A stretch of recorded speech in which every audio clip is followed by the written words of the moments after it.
చాలా అద్భుతమైన వాతావరణం. ఆ వాతావరణం గురుకులాలు అవన్నీ అంటాం కదా మనం. ఇప్పుడు రాజుగారి పిల్లలు కూడా పంపించేవారు గురుకులాలు. అంటే వాళ్ళకి కేవలం ఈ అస్త్రాల మీద కాదు పట్టు, శాస్త్రాల మీద కూడా మంచి పట్టు ఉండాలన్న ఏంతో పంపించేవాళ్ళు. ఈ రాష్ట్రం బాగుండాలని, అభివృద్ధి చెందాలని. అంటే మన దేశ భవిష్యత్ కాల ఇది చూసుకుంటే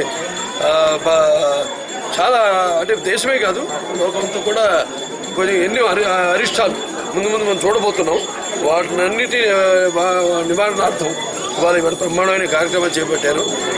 గాయత్ర పరమంత్రం నమాతో పరిదేవత నా హరే పరతస్రాత నానుతాత్ పాతకం పరం యస్మాత్ పార్థిపదయ ప్రాతర భూతిన భగవతి గురుణ సంతర మాంస సహస్రం తస్మై సర్వజ్ఞ మూర్తి పిత్రే ప్రతిపత్తే జగత పితరు వందే పార్వతి పరమేశ్వర. డైలాగా